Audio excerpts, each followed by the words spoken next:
All right. Welcome to the fourth podcast of Key in the Lake podcast. We have a special guest today. Wilson and I are joined by the one and only Harrison Pious. How's it going? He is supposedly next in line to be Pope or something like that, you just said? The 13th, to be exact. But for now, he'll just be a marketing manager for MGP, if you will. We'll get into all that just here in a second. I want to say belated St. Paddy's Day to everybody, because we're recording on a Friday, the 15th, but this will come out on Monday, the 18th. So we'll already have drank 2 days through St. Patrick's Day. But as we hear our experience, we have a little Two Gingers whiskey with us. Cheers to all you guys. We're going to definitely drink a little bit of Two Gingers Irish whiskey that kind of all started out of Minneapolis, Minnesota, but now has become an Irish whiskey that's distilled over there and sells very popularly in the United States. Anything to add to that, Wilson? It's delicious. Actually, it's funny. It's very light on the palate, and then it turns into full flavor on the back end. So it's curtain call, I guess you could call it, of an Irish whiskey, because you get it up front, you get that nice alcohol, and then boom, curtain call on the back end, and it kind of lingers, and then it disappears. Full disclosure, I finished mine before we hit record. That's Harrison. He's a degenerate. So My apologies. Yeah, no. I did not get that stage now. not a problem. Any St. Paddy's Day plans? On the actual St. Paddy's Day, I'll be at AJ Hudson's watching soccer, football, if you will, because Everton will probably lose to Chelsea. They're playing, but that's all right. All right, I just want to get this out of the Yeah. way early because Yeah. I listened to the back end of episode 3. Yeah. Matt Brown, if you're listening, I do miss you, and I'm sad that I missed you Yeah. by a week. But I do back Watford, so I just want to get that out of the way right now. And whereas you are in AJ Hudson's, I do want to give a shout out to the local soccer bar I go to at Cleo's. Yeah, Also, surprisingly, very Everton friendly. Yeah, but it's amazing for a team that is middle of the table every single year. There's so many Everton supporters in the city. And that's exactly how I got I said I was going to explain how this happened. I'm there every Sunday watching soccer, but really having a Bloody Mary. And I was like, look, if I'm going to be here and there's going to be soccer on, I got to have like a club, right? Yeah. So I said to my friend, listen, give me a club, but don't give me like a number 1 or 2. I don't want to be a bandwagon jumper. And don't give me something that's going to get relegated next year, because I don't want to be like a Swansea guy, and then regret it. Shout out to Swansea. Sorry. Shots fired. And he goes, okay, so you want somebody middle of the pack? I'm like, yeah. He's like, do you like Elton John? I'm like, oh, he's all right. He's like, Watford. That was it.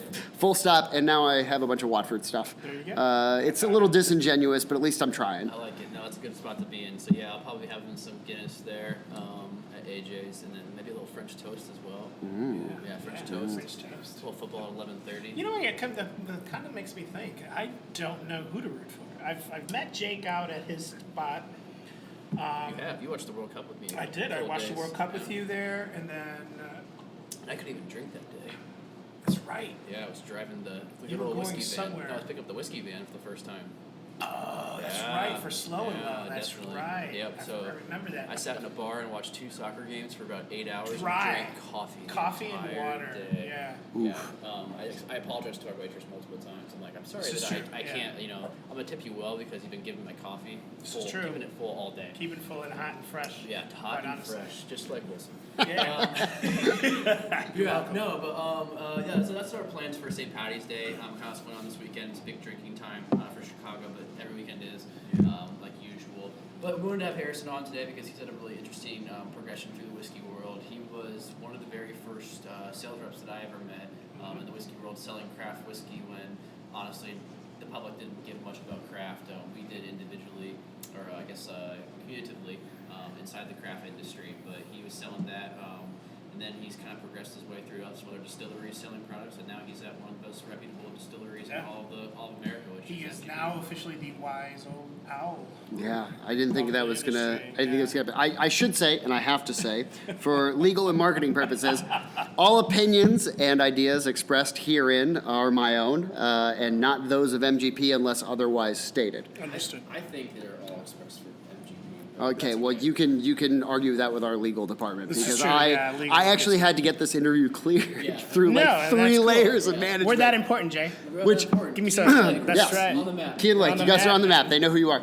And God willing, I'll put it on. 4 podcasts. Whoa, can you believe it? It's a miracle. Sorry to interrupt. But No, please. We've been wanting one of We've those to talked come about back. it before on the podcast how we sit next to a train stop here at Beguile, big up to Beguile, and it's the first train we've seen pass by over during one of our podcasts. Dude, that's great. So- That's a good omen. I'm considering It is that a a very good good omen.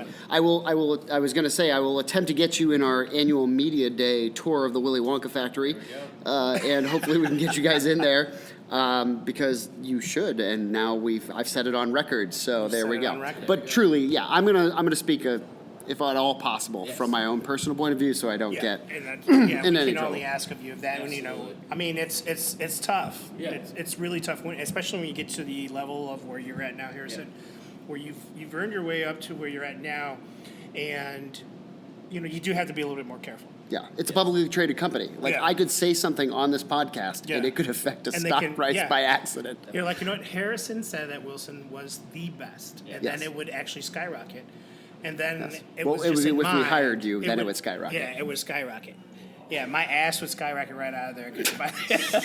I'm very excited to start working for these guys. I actually started in January, so it is a newer opportunity. I would like not to screw it up in the first 3 months, obviously, but I am a huge fan. Yeah, right. If you're gonna go out big. Right. Fourth podcast of a small podcast. Hey, it's only small But if you think you it is. earned this because I remember seeing you last. Well, not remember seeing you. We see each other often out in the market, especially during events, tasting events and whatnot. And you earned your bones with them, man. You really did earn this position where you're at right now. So I congratulate you face to face. I know I've only been able to do it over Facebook or Instagram or whatnot, because and so on and so forth. But to be here publicly, I'd like to let everyone know that I'm really proud of you. I'm really happy for you. Thank you. I did not know I was going to be complimented on this show. I would have showed up Like for I said, episode man, one. you're the wise old man now. Oh, thank you. You're the spotted owl of the team. Yeah, well, let's get into it a little bit. About Yeah. Where you kind of progressed from, like I said, when I was working at Koval before Wilson started working there, you were one of the reps that was selling the product through our distributor. Yeah, Heritage. But actually, before that, if I may, and Yeah, I'm of course. gonna Yeah, do this. no. I'm gonna do this as fast as possible because we only have an hour, obviously. No, but, we've got more than that. We've got all the time to work. Right, Dude, but it's Friday. I actually didn't start in distribution. I started technically moving kegs in a bar. I'm one of the few bar reps or bar brand reps that have ever existed that never bartended a day in his life. I could not tell you how to make a very complex cocktail. The classics I know. Like, even I know the classics. You just around them long enough, you learn what they are and aren't. But I actually started with a company that back then was called Bev & Co., which is now Beventel. I think it merged with IntelliTap. You know what? I'm not going to get into it. I actually don't know what the name of it is. Beverages. But we were the booze cops. We were the people that went in after hours. My shift was 2 a.m. to 11 a.m.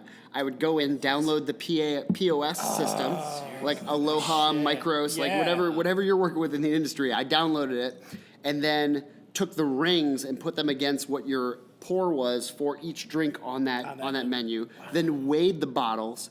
And then, saw that there was, we knew what the full weight of a bottle of, let's say, Stoli raspberry was. Yeah. And if it was off, we could tell if they were over pouring or under pouring. And I'm not going to get in for legal reasons to what I think of that system. Yeah. But it was a system, and it did yield a result. And you could, set your buying by it.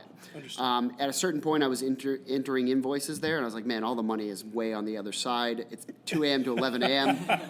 As much as I like the experience of walking down Michigan Ave at 3 in the morning, Which and is there's awesome. no one there. It's actually a Do it if phenomenal you can, yeah, walk. If right. you can, do it at least once. Yeah, in the It snow, is- too. It's beautiful. It's beautiful.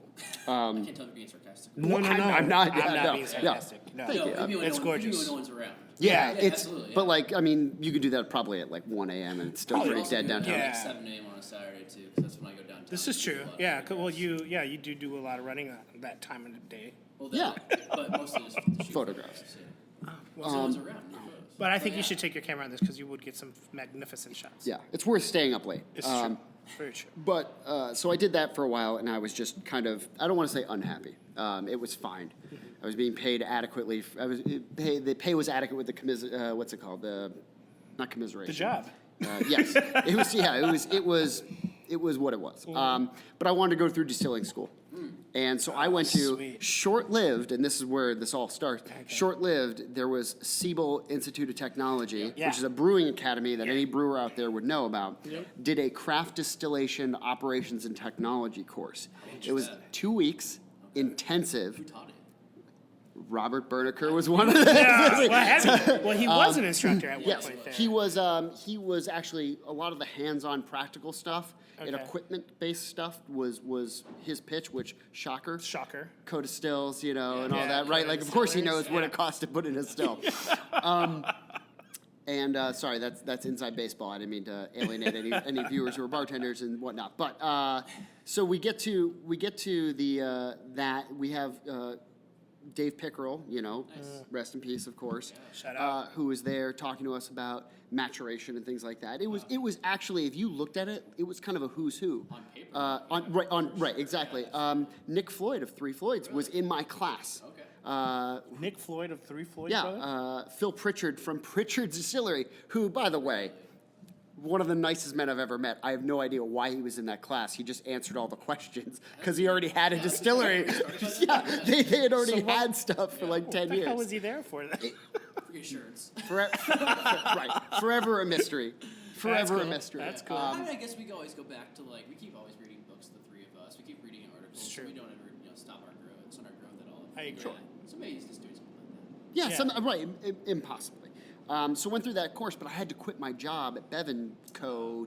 whatever it is. To do that? To do that because taking 2 weeks off was not an option, and that's fine, So I did it, took a flyer, and then this is where it's going to get put down on record, and I don't think I tell this story often.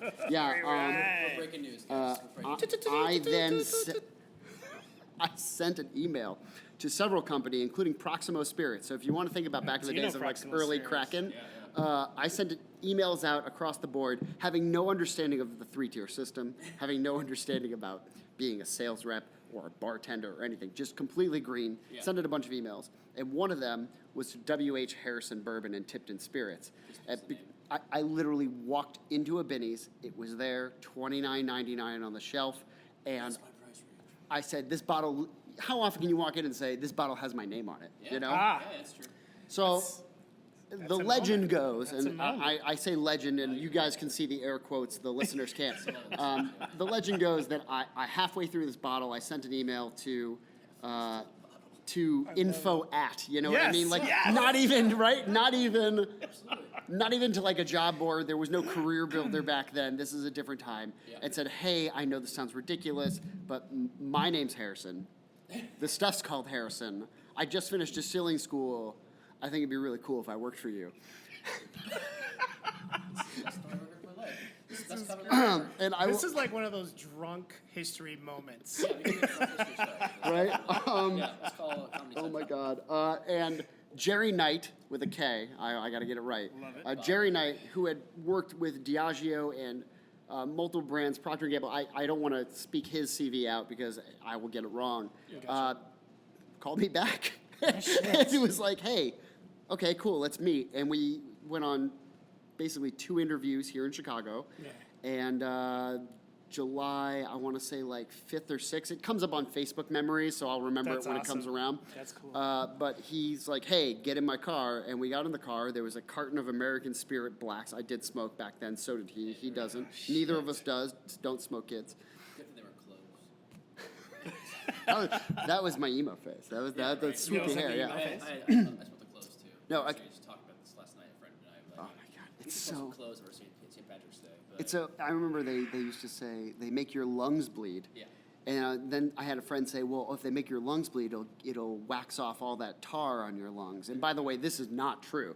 Scientifically, that is not how that works at all. Mama banned these in 2008.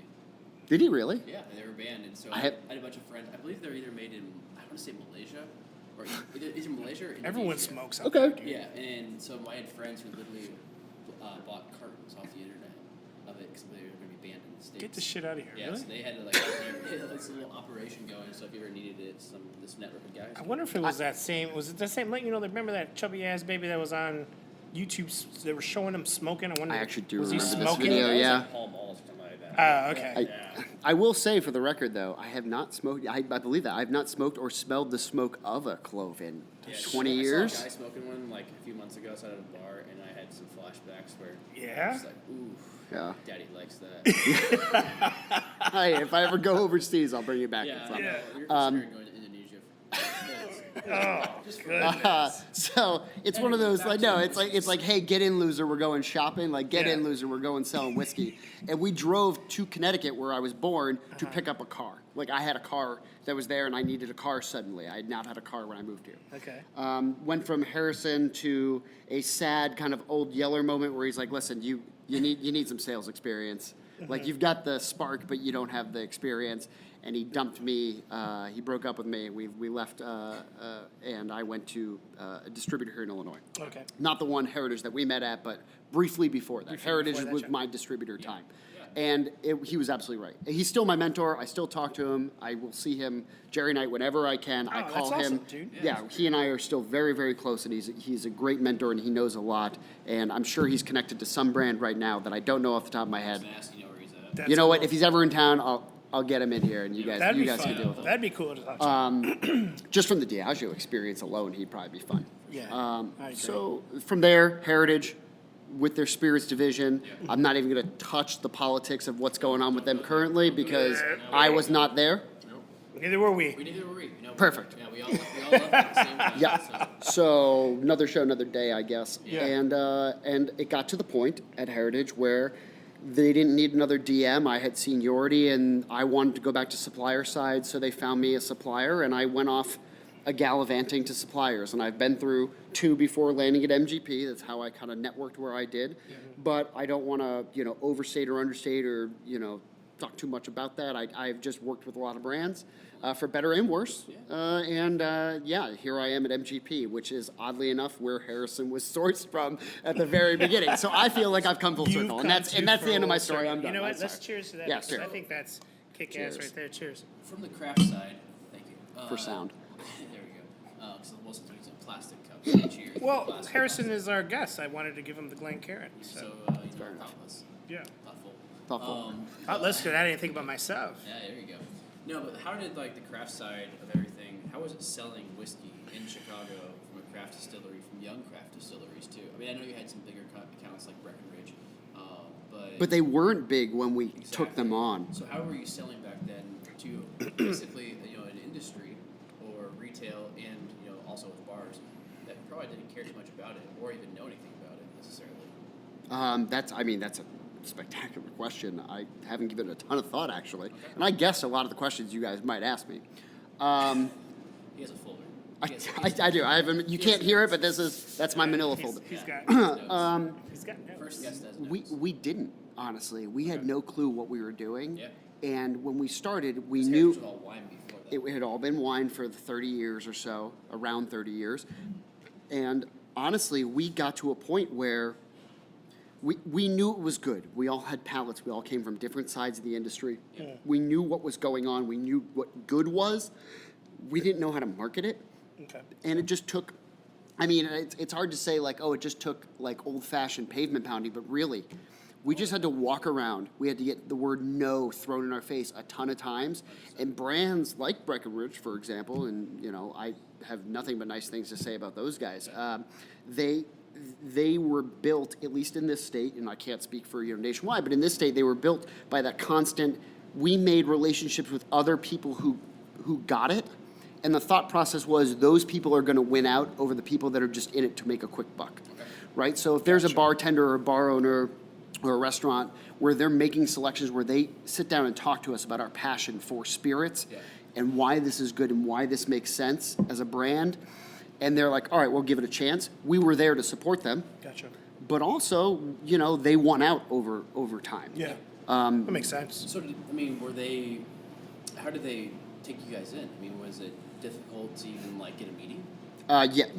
Yes, we did originally piggyback onto the wine business, right? So you have an existing run of wine reps and the original reps, and this is I guess how I would describe it. I don't think I'm giving away any company secrets, but this is how I would have described it. It was originally we sat in on the Friday morning sales meetings, which is Friday. Here's where we are. The wine reps were in there. We sat there and listened to hour after hour of wine supplier, knowing we had nothing to do with it, but it was a camaraderie thing. Yeah, definitely. Understood. And as the brand grew, as the company grew, we didn't need to rely on that run of accounts so much. We then had our own Friday morning meetings, which were Gotcha. different. And I think that was, I think it was a wise idea. I think adding a spirits division to that distributor was a wise idea. Yeah, definitely. And I think it just took time. Yeah, it's interesting because I had a meeting, and this is probably, we're talking 3-4 years ago, with another distributor of ours at the time that was also a wine distributor from a different state, and he brought his daughter and son-in-law, wife, and another whiskey drinker into the meeting. It was just us 4 or 5 on a Saturday morning, and the actual owner of the company, of the distributor, he'd only drink vodka while everyone else was trying all the whiskey and enjoying the whiskey. And, Gotcha. but he came from the wine side, and it was interesting to see the old school aspect of it stay where you are, kind of based inside of that, easy, clear spirit to drink, and then everybody else was exploring into all the whiskeys. And I think that's kind of a little bit of a synopsis that's happened within the whole whiskey industry in Chicago and even across this nation. I think all of us, I think all of us are at a point where we're lucky that we just did it while we could. We've talked about a lot of times off mic where we were unlucky in the timing of things, but this was the perfect time to get into it was distilling. Yeah. But even even to your point, as far as that individual that was just drinking the vodka side of things, that's who we deal with on a day-to-day basis. It's your entry point. It's our entry point, So if you did your due diligence, or you have your reliable sources throughout the market and friends that are doing the same thing you do, say, hey, I'm going to go see so and so at XYZ. You got any insight? He goes, loves vodka. Great. I'll pack my vodka if I made my you have vodka. to. Yeah, if I have to. And I'll break in with the vodka. But then you follow up that with immediately like, all right, let me get you out for that. But buyers buy what they like. Yeah, the trouble with that is, both of you guys are reps, so I'm not, and probably shouldn't be speaking about it, I guess, too much, but You've represented a brand. You've represented. Even indirectly. Yeah, I've seen you. indirectly, Yeah, yeah. I appreciate you being humble on that, but thank I you. agree as well. but, if you go in there with the vodka and your vodka sells, you don't want to be known for your vodka as a whiskey distillery, because you have vodka at your distilleries because it's an entry point. You don't have to age it. You can get it on the shelves right away. Right. So where's trouble coming with that when maybe you're exposing too many of your clear spirits? No, it's not so much about not so much that. It's more quality. Okay. If the vodka is that good, then the door creeps open a little better for something else. Yes. So it's a gateway to the market if it's that good. A lot of us, Harrison has the deeper experience in this, but what I have found is you enter with your lower cost per bottle spirit, good, yeah. just so that they're not making that initial investment up front, and then immediately follow in with your, Yeah. And and so forth and so forth. Vodka is a great way to do it, but everyone makes a vodka because we all need to make some sort of revenue. Except MGP. This is true. Go into this. But this is true. This is exactly what. By the way, we do have a vodka. I just, Do you really? want to, we do, but might it's as great. well, right? Yeah, I mean, you don't Oh, want shit, to, really? you don't want to be blind in a category. Going Makes back sense. to, Makes we'll sense. put a pin. We'll come back, but like what I really want to get into. 2 podcasts in a row, we got pins. Yeah, We got I pins. actually, I'm not gonna lie. I listened to the other one. That's where I stole that from. I don't. That's a Matt Yeah, Brown put a special. pin in that. Matt Brown special. Our only listeners are our next current recording people. Hey, I will listen to the ones after I'm gone. No, I'm just saying, our guests are only. So you have a vodka.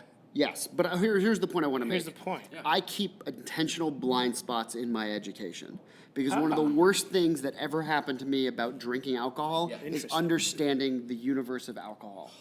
Because now I've seen how the sausage is made, and I can never be sucked in by marketing. It's like it ruined everything. There's no whimsy for me, and I can and I can share that. But there's still passion, but there's no whimsy in terms of certain categories of spirits. So one of the gray areas that I've always kind of left, I understand the concept, but I've left it as a blind spot, is tequila.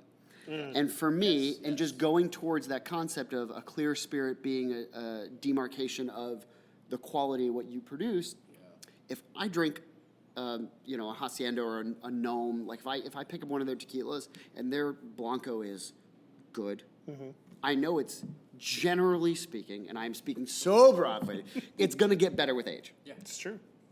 And it's very telling. So in that same, and again, there's a lot of like wavy equal signs here. Like maybe you could say that if you can make a great vodka, that means it was good a couple purity levels ago, you can create a good spirit. Yeah, that's a great open mind to have because I do the same thing. That's a very with good point. Mezcal as well because like my fiance who works in the industry, she reps a tequila company and is super interested in mezcals. Where I'm like, I see on the shelf, I've had a good amount of them, but I don't want to know anything about it because I want to be educated about it from her or from a bartender who's making a cocktail with it. I traditionally, for myself, don't drink it neat, but I love the cocktail aspect of it. Also, when it's aged too, it's a whole different experience. It's like whiskey. Yeah. It's This is true. Yeah, I mean, it's maybe Both of us made the exact same facial expression. Like, oh God, that sounds great. It is. And you're It's not good. crazy for that. Like it's good. I think it's good to have blind spots. Yeah, absolutely. I've met people that know too much about everything, and they're miserable people. I'm not And they're saying not fun ignorance to, is bliss. and they're not fun to talk to. No, they know it all. Yeah, I mean, I think there is that aspect of it, and There's we don't just want no to fun. do that in this. I mean, what Wilson and I started with this podcast, what I started with the website, is that I want to build community. I want to talk to people that are all parts of this industry. You can tell me something I don't know. I'm not going to act like I do know. Kind of like giving up on that aspect of life. It's not like where you're an 18-year-old kid and you're like, oh, do you know this band? Like, yeah, I think I've heard of them. You have no idea whatsoever. It's like I want to be educated. So. To any 18-year-old children listening, sorry, adults, they're adults. Adults. This is I'm sorry you can't drink alcohol for another 3 years, and I don't want you to do Unless that. they're in England, overseas. You're right. We might have an overseas audience here. Right. That's. I apologize. You never know. Right. We're So, having someone from what- Scotland on. So. as long as you are drinking age appropriate, I just Yeah. want to say, it's okay to say I don't know. Yeah. Oh, absolutely. In fact, very good I point. admire every rep, every bartender, every bar owner, Yeah. every Binny's employee, like whatever it is that I come in contact with in my career that says, you know what, I don't know, or I can get back to you. Okay. That means the universe to me because it means you're taking my question seriously. Yeah. You're not going to BS me, No. and vice versa. Like I then reciprocate that same respect. I agree. Um, Well said. I agree with you 100%. You don't have to know everything. No, Yeah, you don't. even the doormen. Even the doormen. In fact, I went into a Wicker Park bar the other day. She literally just called the door guy over. She goes, hey, come try these. You're the deciding factor. And thank God, the type of dude I am, and you know this, Jake and Harrison, that I say hi to everybody. I don't care who the fuck you are. I'm like, hey, how you doing? How you doing? How you doing? You know, and 2-3 people in a row if I have to. It doesn't matter. I'm going to say, what's up? Yeah. That guy was the deciding factor. That was the guy that made my day because he goes, that's going to go, buy a case of it. Done. What were you selling? Whiskey. I know which whiskey. Oh, the barrel strength Oh, for the rye. for the rye. Nice. But you bring up an excellent point, which now we're getting into the universe of sales, Go for it. and this is brand unspecific. I have a sociopathic need to be liked. That's how I ended up here, right? I know I go to therapy every week. This is not news. But that concept, even though you don't know you're doing it, you walk in and it's the Bill and Ted philosophy: be excellent to each other. I Be said this excellent. before Yeah. the show. This is true. Yeah, this is But a just very... you can't burn bridge. I will never understand in this industry how people burn bridges with each other. Bartenders can be a little bit more cliquey, and I don't want to. I'm not even going to dip a toe You in know, that pool. I will go Yeah, I there right wouldn't. now, actually. So I was actually just. I was so. Are you pulling a Matt Brown? Do it. Do it. I'm not going that far. Oh, I would never okay. go that far, Matt Brown. But no, I was out at a cocktail bar the other night with a friend who's a writer, and every once in a while he writes about the whiskey industry or cocktails. He's someone who makes his own aperitifs at home, likes to mess around with stuff like that. So kind of, I mean, a novice to the industry, asked a lot of questions. It was an awesome conversation.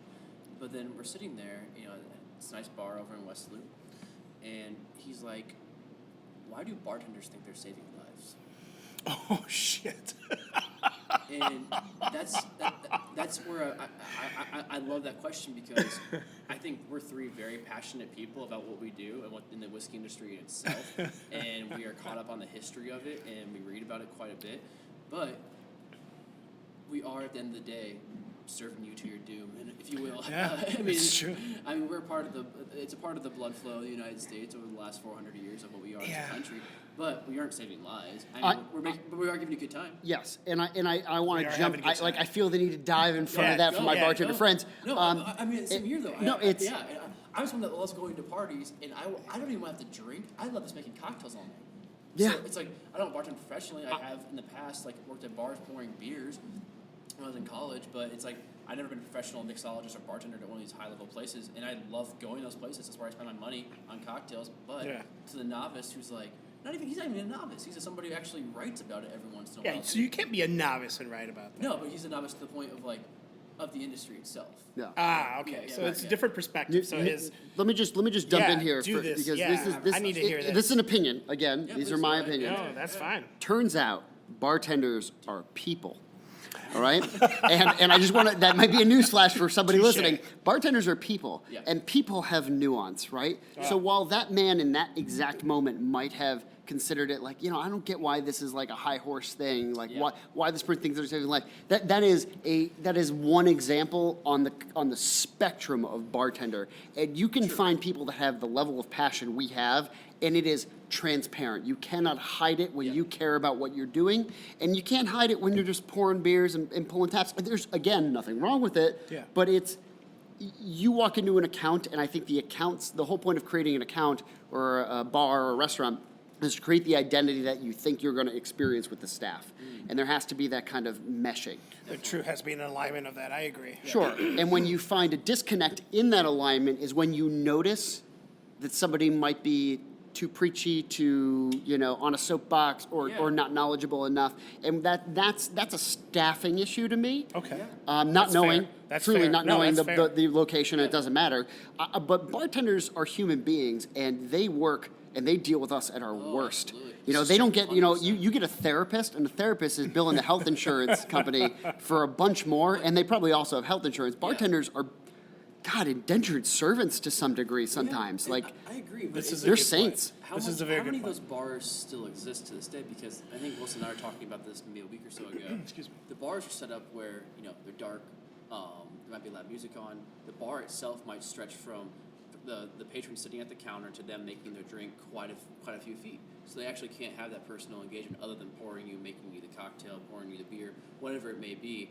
And they might be able to even hear you over the music, hear you over the conversation of some of these tiny bars. They try to fit as many people in there as possible. So maybe a little bit is lost in there as well, the structure of how the bars were developed. Any thoughts on that?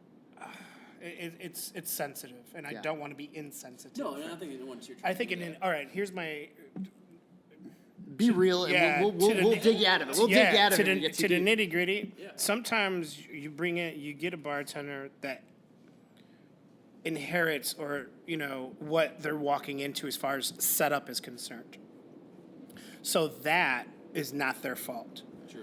How they operate behind that setup within the guidelines and or rules, if they're placed at all, I think it's up to them. I play back to Harrison's point where they are human. So like us as reps, we have our days. Yeah. They have their days. What's flexible, again, with our end, Harrison and I, is if we're having an off day immediately, we just don't go see people. We make it an admin day. Yeah. Sure. Where the bartender has to go in, Yeah. because that's cash money sometimes. money, yeah. You got to make your money. You got to make your nut. You have to show up. Excuse me.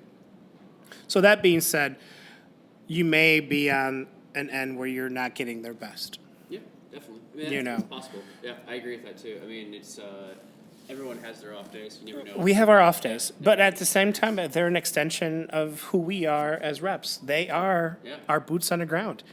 Because if they end up bringing in one of our products, Yeah. We have do- to- heck, I feel like I'm You being know? overly cautious because I know that potentially, like, a bartender could listen to this, No, and you don't want to be the guy that's you coming don't want down to be on the them guy either. on that Right. coming up, but you have to recognize that they are an extension of us. They are our long branch. Yeah, quick plug, fuck Yelp. They're there, I mean, I don't want to agree. go there. Oh, Yes, yeah, you know what? I'll agree with that. To that point If of you've where, ever written a Yelp, if you've ever read a Yelp and judged an entire bar based off of Based on someone's Yelp, one yeah. reading, then you're somebody who shouldn't go to that bar in Yep. the first place. It's going right off your point. It's people are people. Even I have like a 3-strike rule before I can write off.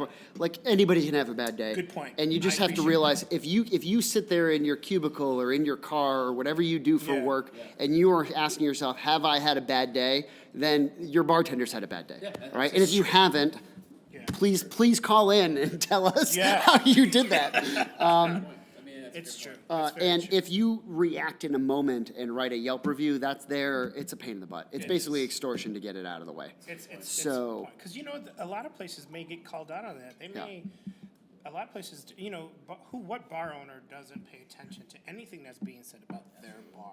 You have to. Yeah. You know what I'm saying? You have to, because you want to make sure that level of service is there and knowledge. Can we give your listeners a life hack? If you have a terrible experience at a bar or Yeah. restaurant, instead of going to Yelp and just ranting, take a breath, wake up the next morning when you're calm, and write an email to the bar, which usually has an RSVP or like a reservation or something, info or and just say, something. you know what, it's not about putting it on Yelp. It's about saying, hey, like I had a bad experience at your bar, and first of all, they're more likely to respond politely. They're more likely to true. give you a, hey, please come back.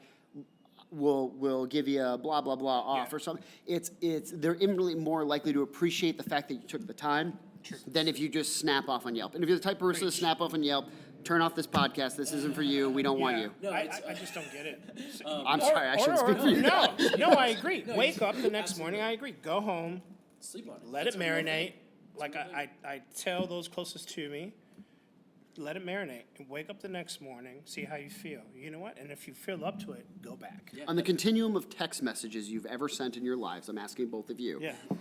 Have you ever felt bad about one you sent at 9 in the morning, assuming you were waking up and that was the first text message, not like you had been up all night? Ooh, you know what? Right. That's a good question. Right? But at 2 in the morning, Yeah. we've all regretted a text Yeah, message we absolutely. sent after Sure. No, I probably. whatever. Yeah. You know, absolutely. I just say if you sleep on it, All right, are chances you talking are. about 2 in the morning, like you're out till 2 in the morning, or you woke up at 2 in the morning? What else Because do I you usually do go at to 2 bed at 8:30. Yeah, I'm just like, Bring it back to the bar. I don't really. What has been the difference of selling craft whiskey now to selling MGP products? So what's weird about this is it kind of feels the same. And part of the reason I think I'm here is because it's the same. Great. MGP produces volumetrically a lot of whiskey. Yeah. You know, I can't quantify it for you, but it's a lot. Everyone knows it's a lot. We produce for many clients. We produce for ourselves. It's a lot. Yeah. So we are not craft. I don't walk into a place talking about myself as if we're only producing, 2,500 proof So you're not like gallons. certain Yeah. breweries that are owned majority share by bigger house breweries and saying you're still making craft beer. Yeah, what's amazing is I don't know what specific beer you're talking about because that's a thing that happens. What I will say is I have to walk in with a new brand. Yeah. And historically, new brand equals craft distilling. Like you're a new brand, you're just out on the market. So it's a cognitive dissonance thing where you have to like wake up every day and realize you're the big dog now, but your brand is brand new. That was one of the interesting aspects that I definitely wanted to get into because when you see George Remus on a label, most people have no idea who George Remus is. Yes, but please use his Wikipedia. I'd rather not go into it in depth, but I can do it for an hour. I can talk about we Remus. don't have a full hour, and that's No, gonna bring up He was this. basically what they call the Rockefeller of Prohibition. He was a very smart guy, took advantage of the laws, took advantage of breaking the law, maybe what do you ever call it, being an entrepreneur, if you will. And he is one of the, beneficiaries of Prohibition, if you will. And we'll just kind of leave it at that. Sure. But very famous person inside the whiskey industry, Agreed. inside the whiskey folklore. And you see it, it looks like a craft label. We're staring at a bottle right now where it almost has like a very Gatsby-esque feel to it of one of the labels. And then one of the other labels is straight up with a profile picture of George Remus where some craft distilleries do that of like maybe a grandparent or a heritage. Or a group of people. Absolutely, yeah. Especially when you call it, based off of a smaller area where your distillery is located, or Sure. calling it Three Brothers, something like that. You have a silhouette, you have a picture of those people that are involved with it. With George Remus represents the entire country, and that's where I think these brands are really going to hit a point because once you read about George Remus, you'll realize it wasn't just like Cincinnati, where he's based out of in Chicago. Yes. Our Cincinnati rep has a remarkable job. She gets to I'm do a sure. lot of stuff. Yeah, I'm sure, absolutely. But it reaches across the country because it was something that the entire country was affected by. Agreed. But in a way, yeah, it seems like a craft label because it is brand new. There's nothing about this. If I was to walk in and not talk about where I was from or who I represented, and just walked in with a singular brand, because we're a house of brands, not a Yeah. branded house, Yeah. you would not necessarily know. You might even ask me like, oh, where do you get it from? And that's the hilarity when you get into a situation where someone's like, all right, well, where are you getting it? And I'm like, well, no, we're MGP. And someone's like, oh, okay, so you're buying, like, No, sir. Yeah. Or madam. Madam. We are MGP. We are MGP, and that is a bit of a disconnect there. But we're bridging it. You know, the only way to do it is get out there. And I know you're new with the company, but have you been told why they started these brands? I'm not exactly. I mean, I can look. We're all adults here. We can probably guess. Yeah. And frankly, I'm surprised it took them this long. That's kind of what I was thinking about. That was exactly I was hoping you would go there. I kind of always thought, in a way, that they not indirectly did. You know, we're like brands would be like, we get our juice from MGP, and I thought maybe that's kind of the partnership. I didn't know. Sure. And then when you started releasing these brands and then tasting these brands, you're like, oh, this is phenomenal juice, obviously. Yeah. And the best part is, and I can say this safely, and I know that, nothing we're putting in a bottle is something that's identical to something we're selling out. someone else. That's a good Right? point. That's a So- very good point to So, bring up. primarily we're doing blends, and do they use some of the base ingredients that are on our menu? Possibly. Yeah.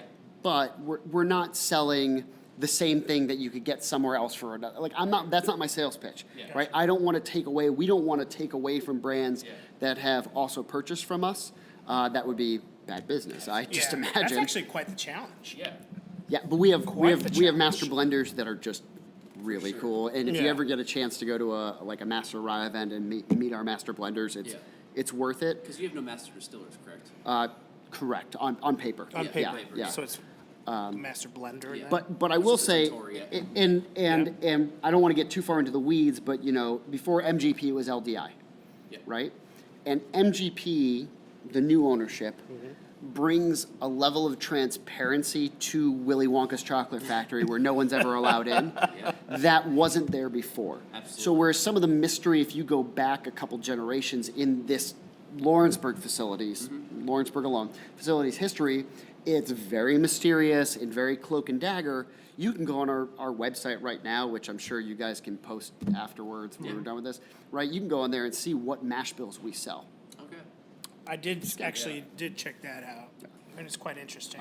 I will say there's a Berlin Wall between the brand side, which is where I work, Yeah. and the bulk and alcohol the sales actual side. bulk Yeah. side that, And- that and- goes out to everyone else. Which makes Exactly. sense because you're competing interests in a way. In a way. Right. Yes and no. I would say yes and no to that. Yeah, I think it's a weird, it's It's weird. odd, Yeah, yeah. this is something that I don't think any other distillery No. has to deal with. I agree. I mean, because even some of the smaller craft distilleries, or they do contract a little bit, some of them. Sure. And the major guys, they own all their brands. Yeah, exactly. True. That's my point, or my thought, I guess, is that certain juices of larger distilleries that distill multiple brands, some of that's the same juice, that's aged a little bit differently, maybe aged in a different warehouse. Sure. How do you guys work around that? Well, I mean, once it leaves our warehouse, Yeah. it's your done. business. You know what I mean? What about So, the aging products?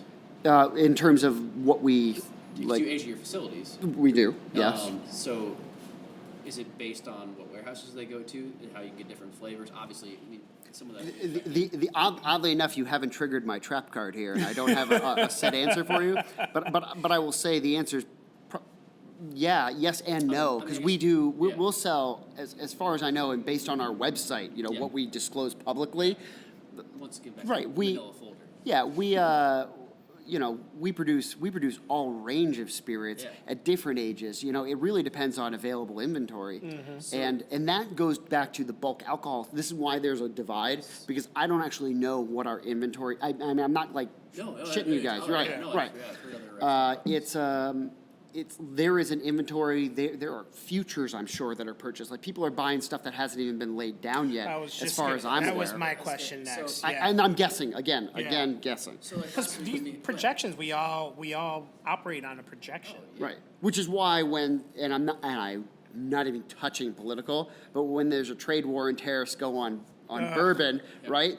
Everyone panics because we have to guess what's going to happen 6 Yeah. years from now every day. Well, for your current situation, yes. Which- Our previous situation, yes. Yes. But But we saw, which was maybe particularly one of the downfalls of bourbon back during World War II, was that prediction that was going to happen again like Prohibition. So Yeah. certain distilleries planned for it and they made too much, and then there was basically way too much demand, or not enough demand for the production that was already made and basically projected for. But right now we're in this boom. What do you do? You know what? I leave that to individuals smarter than myself who are being Sure, paid yeah. higher than myself. Like that's Yes. exactly where that brain trust that comes Yeah. up with that number, whatever the algorithm is, whatever actuarial table you have to like figure out. That is exactly why. Has Union Horse thought about that for the future? That's a very good question that I do not know. Okay. That's something that I And I'm don't sure know. every distillery is I'm asking sure. these questions. I'm Because sure. We look at certain distilleries where maybe their bourbon sold well for the last couple of years, and now new products going off better in the shelves. Yeah. Like, do we keep making that whiskey and Yeah. letting that juice just age? Well, see, that's the thing too, and I'm happy you mentioned that, Jake, because one of the things that, and Harrison, being that you have years more on me, but you can talk to this as well. One of the questions that I often get when people find out that Union Horse, in this case, is turning 9 years old this year, they're like, "Oh, what 10-year-old are you going to bring out?" It's natural to think that. Yeah, right. Because they don't have the process behind it. Right. I'm just like, well, you're going to get the same thing you got in this bottle. It's just another 5 years later, you know. Yeah. But seriously, what makes me think too is like in my mind is the marketing aspect, not so much the sales aspect. In a sense, we're like, okay, we've done well with what we have now in the market. We're going to turn 9 years this year, then obviously 10 the next year. But how do I keep your interest? What do the old good old boys do right now? Right now, I mean, now? I Yeah, I mean, as speaking for a half of a good old boy, Yeah. we don't have to make that decision whether we create consistency in our everyday product and we release specialty aged products. Mm-hmm. Most people do. The odd universe that we find ourselves in, having brands much after contract distilling for people for so long, is we sell a vodka because we have a great vodka that we want to sell. Yeah. We did not have to, we did it because we wanted to and it made sense. We have aged product. We have stuff, we just wake up day one, and again, we're not doing this, but like hypothetically, if we just wanted to put together like a 4-year-old whiskey and release it, we have that ability. And that's not something Union Horse can do. You have to choose, do we keep building the brand exactly as is and release a 10-year Yes. at our 15th anniversary? Yeah. and that sucks. I mean, that sucks. But that at the same time is where MGP and Right. its precursors have come in. Yeah. And that's the thing. And that's what I find. That's one of the loves that I have about the position that we're in is that I am still going to sell, promote, market what I have now. And if I do it well enough and if I establish that relationship well and deep enough that when I do come around with that 10, 15-year-old, there's no questions. Right, it's just gone. It's just I mean, gone. hey, look, who doesn't want an allocated item that's Yeah. sold before it is and then becomes sales levered? Because that's where you guys are at. You guys are It's at not that. sexy, right? It's not sexy. It's not sexy, Yeah. but man, from a sales perspective, anybody who's ever sold a car wishes somebody wanted Yeah. all their cars before the cars were released. That's sales. But still, it applies to this wonderful nectar that we're both part of, or all three of us are. Yeah. As fans, as as geeks to a point. Myself personally, I'm still learning, but especially out in the field, I get that all the time. It's just like, man, 9 years old this year. I'm like, yeah, it's great. This is a street cred issue. They spoke very highly of me starting this show, but I've known both of these gentlemen long enough to give them a little bit more. And it's good. No, rather be humble and me have, as your guests, say, like, hey, these guys know a little bit more than they let on. Then you guys sound like tools. But I will give you, you do have a good resume, both of you. So I appreciate wouldn't have that. showed up here if you were just two chuckleheads in a garage. But yeah, where does that leave us in terms of brand? We've gone all over around the Yeah. universe. Yeah. You've been keeping track more than I have. Do we? I guess it gets to a point. It becomes personal. Ooh. How far are we each willing to go? As in what? As in that this whole process. Have you seen the Fire Festival documentary? I have not. Okay, seen well, the that's how Fire far I'm willing to go to your listeners. No one's giving blowjobs for water. It's just it's one of the things I don't often think about this, but when it comes to mine, it's only because I'm asked. Yeah. They're like, oh, okay, well, when that 10-year comes around, yeah, give us a call. So Wait, so people will turn you down? Yeah. Because they don't, because you're. Well, not people will turn us down. It's but they're more maybe like reordering up? reordering. You know, they'll order what we've got going on. Okay. Which was great, and they love it. But they expect more. But they're like, yeah, for craft, I'm like, we're giving you a shot. Yeah. You got to come correct.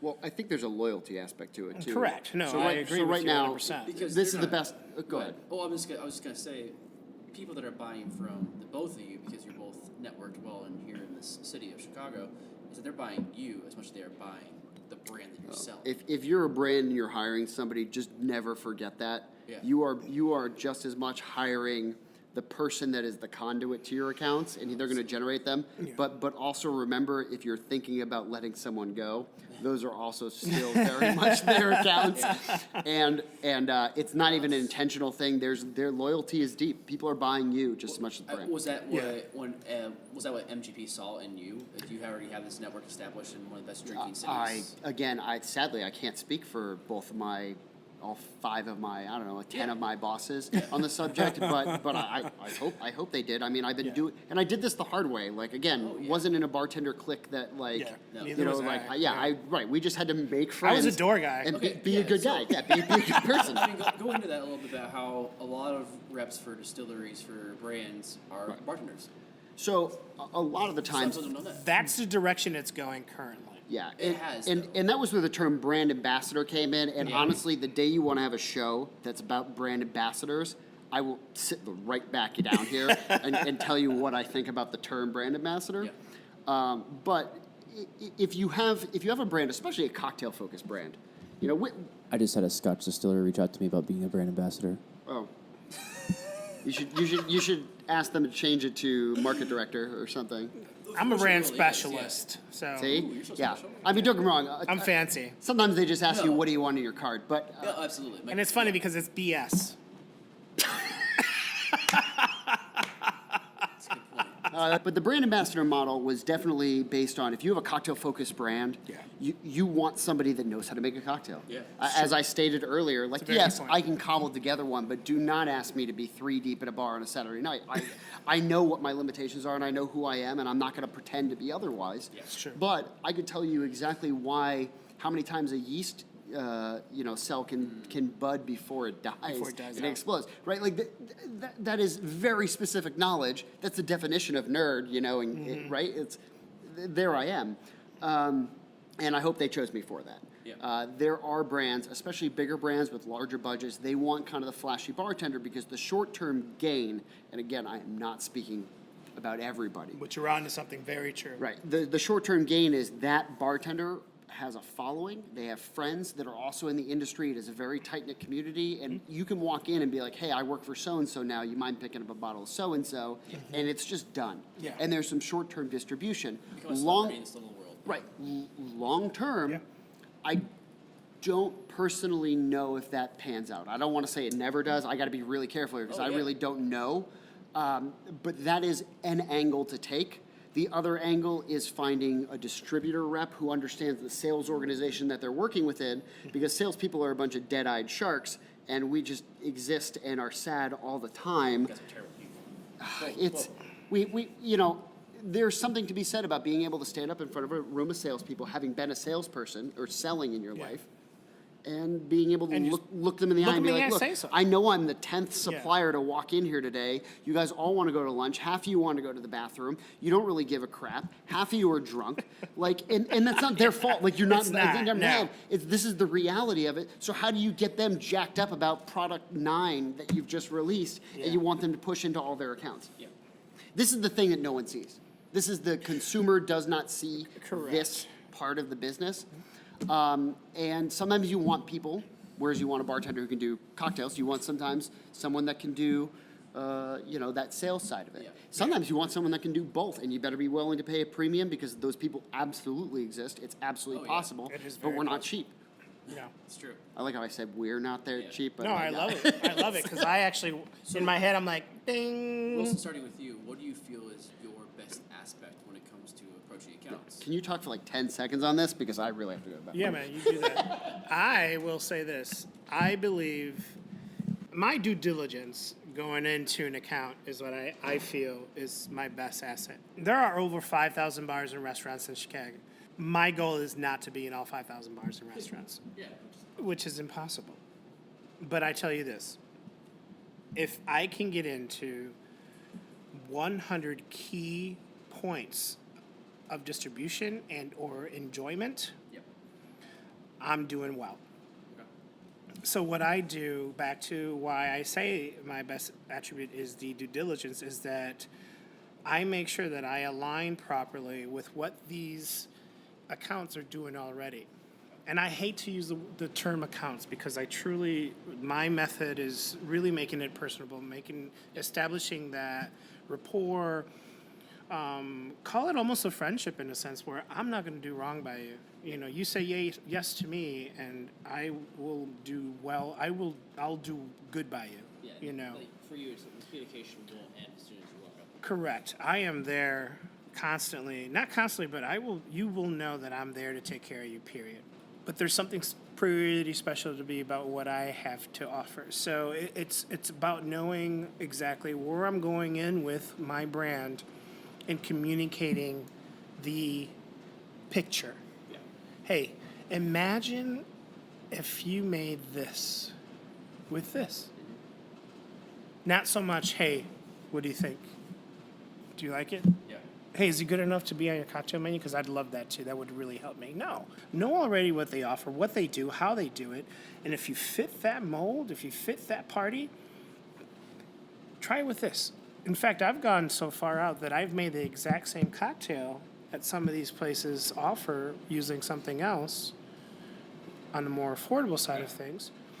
This is what it tastes like with mine. What do you think? Yeah. That's a sales strategy for sure. Yeah. You know, I mean, Has your sales strategy changed at all, Harrison, with going into this? Yeah. This, yeah. Hands down. No, my price point is totally different. I up until this brand had never represented, I don't think, a whiskey that was $29.99 MSRP. You know, like it's just the number alone is. People go out to a bottle shop and see craft whiskey distilleries are selling their product Yep. for $50 or $45. Yeah. Sometimes even $60 that it's only been aged for maybe 2 years. It's probably been aged in a smaller cask Yeah. most of the time. Yeah. And the question is, why does it cost so much a lot? And the understanding is that these people have to make their money back. That's where they have to start with. And when you, is their juice as good as, like what this rim is sitting right here? It's been probably aged in a properly amount of time in a properly sized barrel. I guess it's judgment. But, Yeah. True, very but, well said. the It is main judgment. point of it is that these distilleries, they don't necessarily want to put their product out there for that price. It's just where they have to make their money back to survive. Sure. I don't want to destabilize the American economy, but a dollar bill is only worth what we're willing to believe it's worth. This is true. Right? 'Cause we're not on a 100%. gold I standard agree. anymore, and I'm not going to, again, that's a little libertarian that came out of me. Sorry, I didn't mean that. But it's the same thing with a bottle of whiskey. A bottle of whiskey is only worth $29.99 if you believe it's worth $20. It's only worth $59.99 if you think it's worth $59. And for goodness sake, people on the secondary market, it's never worth $1,500. Okay? I just want to be very clear. It's never worth that. But if you can go out there, and especially if you have interactions with reps, and I think that's part of what we do at large. This is what you've done in your past, certainly, Jake. Yeah. If you can go out there and create those connections with people and explain to them in long form why it is worth this price point, Yeah. people do respond. People are loyal. People care just as much as you care. Yeah. Yeah. But that care gets lost in translation on a shelf with 600 other bottles, It's and true. we don't expect it to be otherwise. Yeah, that's why, like, for me personally, when I managed the bottle shop at Koval, is that those guys that came back in every single week, or maybe like every 2 weeks, came bought a Sure. bottle, a bourbon or something like that, always 10% off. Always 10% Oh, yeah. off. It's Because, better to showing- have the loyalty. yeah, absolutely. agree. And it's like, what do you lose in the long run if it's a company? Nothing Yeah. really. But you get that brand loyalty to stay with you. That's Yeah. where it's so important because they're not going to a giant retailer to look around for bottles. They're coming to your shop to only buy your product. But also, you were at I apologize, Harrison. go ahead, But please. before I lose my thought, you were in a position where you controlled that Yeah. because in that and this goes back to our conversation with Clerk at Matt. Benny's couldn't do that. Yeah, a clerk at Benny's cannot do that. You can do I that. mean, I don't know if I was supposed to do that either. No, but you did the right thing. What you did was you realized and you pinpointed a loyal individual. recognized faces. You recognized people. You knew what they liked. You knew those who were willing to try something different if you had something different, so on and so forth. The point is this. Yeah. When you, and this goes back also to include Matt Brown from the back, from last week. Shout out to Matt Brown. Sales boy. That when you have a control of price, you have a lot more flexibility. You have a lot more control over the conversation. Where Harrison and I, our prices are set. This is it, what it is, Yep. you know? Sure. But if you're looking for something along the lines of that, I'm not going to tell you where to go, but you can find that.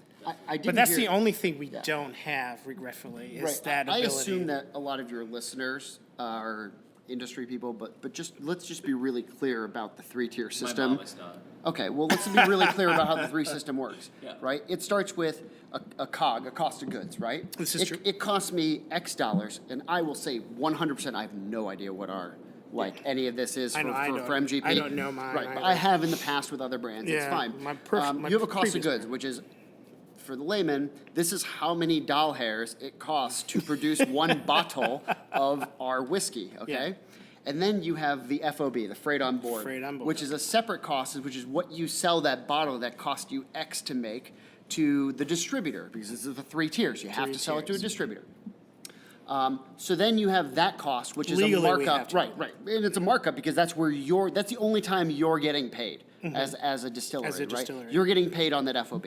Right. Then you sell it to the distributor, and then you have to rely on that distributor to then again mark up the bottle, and then sell it to the retailer Correct. for a price that then the retailer again marks up so that they make profit They along make the way. profit as So well, let's recap that, right? One to the You got distributor. COG, right. FOB, Yep. You have the MSRP. MSRP, And then you have the actual. and then you have retail. the actual retailer. It's when you think about it, when you spell it out, that's exactly how an $8 bottle ends up costing. I don't know. I'm not even going to do the math on it. Yeah. But we're here with no control No, in the middle No control. of that. And I have had control. I've had not control. It honestly, Mm-hmm. in the end, it really doesn't matter because you can only nudge things so far. Yeah. But when a consumer comes up to me and asks me, why is this price point? Mm-hmm. Sometimes I just go how did this bill on Capitol Hill become a thing? You know, it's like let me sing you the song. This is where it is. Good point. And Yeah. and if anyone's curious about what MGP does or what the Illinois tax structure is, you can go listen to episode 3. Matt covered it pretty clearly. Matt covered it I was very actually well. really relieved that he went into it because legally I'm not going to go into it. Yeah. It's probably a good thing. Matt's in a different world, dude. Please bring him back. Oh, he will. Matt will Oh, he'll actually be back next week. Matt is co-hosting with me. Yeah, while Matt's Wilson is gonna- be unavailable. Yeah. Oh, wonderful, Mike guys. Marino Yeah. of Marino Liquors is going to be the guest. Out of Little and- Village, yeah. and Matt's going to be co-hosting. So In fact, Matt Matt, by popular demand. and us, we're all good friends. But Mike was my first no. It shows there's no slam dunks.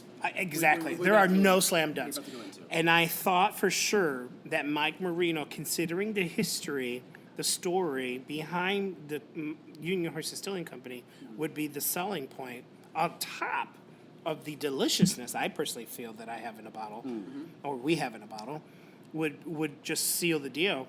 He says no. Explain the neighborhood that he's in. Yeah, he goes, so he's in a little village. First generation Mexican families, third, fourth, maybe even fifth generation Mexican families that date back that way. And it's a great neighborhood because it is one of those neighborhoods that has kept true to their identity and their history as an enclave for Mexican Americans or fresh Mexicans from our sister country down to the south of us. So he says no. I'm like, okay.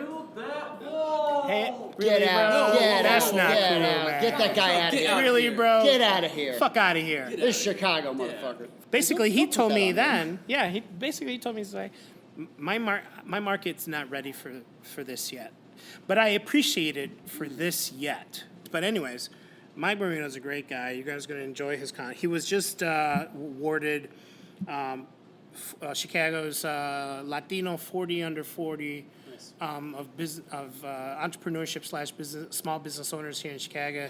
The kid's only not even 30, I think, or 32 years old. pretty young. But if you hit the South Side, the cocktail culture, the craft culture, beer craft, breweries, no distilleries yet. But anyway, so on and so forth. It's hitting the South Side, and there's a reason why. All right, perfect. There we go. I feel like we're coming to a natural Yeah, wrap up here, and we're talking about next week's show. We talked about last week's show, so I want to take this moment to offer you a gift because I did actually listen, and I encourage all future guests listen. Because as you know, I did spend a short time working with Balcones, and you talked about how much you like them. So to get it out of my closet and into yours, I brought you the remainder of what I had on the Balcones line. Not as a That's awesome. right. It's That nothing. is awesome. Yeah, Well right. done. Well done. Winston Edwards at Balcones Winston, if you want to go follow him, or Phil Barlow at Balcones Phil. Both great guys. I have nothing but love for them and the brands. But I mean, if you spoke so much about it, I just like spoke a few sentences. listen, when you're a brand, you notice who's talking true. about That's you. a very good So point. you will enjoy the leftovers of what I had. No, this is a really good way of putting our craft backgrounds to what's happening on one of the largest scales of America, and really helping people help understand like. What goes into it? Absolutely, and we're all united in it. I think in a way. I agree. Especially when Truly larger agree. distillers like MGP are helping out the little guys initially, and then they built into their own brands like Matt talked about last week. This is very true. So I think it's a good way to put it off there. Harrison, is there anything you want to promote for Whiskey Week coming up? Thank or you. anything? I was like, you gotta tee it up for me one Tee it last up. time. Well, first of all, I want to tell people to look out for our Rossville Union Rye line, our George Remus Bourbon line, our Till Vodka, and of course the newest addition to the MGP brand family, 8 and Sand, our blended bourbon whiskey. It's amazing. That's what we were talking about at the $29.99 mark there. That was some choice stuff right there. I want to thank you guys for having me because this has been just great. I've had a great time. Well, episode 2 will be coming soon, I'm sure, with you. I would love that. I would love that. I hope you enjoy this and have enjoyed that. And frankly, we will be at the Untitled Whiskey event. Yes. We will be at Benny's World of Whiskey. Yes, we will be. We will be doing Sneaking a into the toast. Untitled event. We will be doing a toast to Harry Carey. If y'all out there watch. Oh, are you? Yeah, Oh, the nice. the NBC, ABC, WGN kind of morning show morning thing. show aspect, We're going to be yeah. there helping out Budweiser actually pitch the toast to Harry Carey this year because their theme is Prohibition, and George Remus makes a lot of sense on that one. So I will definitely be there in a suit, even though I'm going to have to be squeezed in with duct tape. But thank you guys for having me. Yeah, thank you, Harrison. Seriously. Promote before you take off. We're gonna be available next week. So. Yeah, next Friday I'll be taking off for a nice 4-day rendezvous with the lady friend. Shout out to Lindsay Campbell out there. I know she'll be listening. Love Charlotte. Yeah, well, I'll be hitting up some Charlotte. Not Charlotte. Charleston, sorry. But other than that, just getting ready for Whiskey Week when we return. Yeah, definitely. It's going to be a lot of fun. Yeah, I think we got some stuff planned for that week to do a couple more podcasts and get them up Yeah, as soon as we can that week. a couple, 2-3 things that we got going on right now. But other than that, everybody, thank you for tuning into the latest of Key in the Lake podcast. This is our 4th episode. I want to thank Harrison once again for coming and hanging out with us, and for all the delicious Balcones, because I'm sure I'll drink it up real nicely this weekend, as it is St. Patrick's Day. And instead of drinking some Irish whiskey, why not drink a little Texas whiskey too? Texas 2-step right there, with 2 gingers. There we go. Bring it all back together. Other than that, guys, thanks a lot, and we'll see you next week. Cheers. Cheers. Cheers.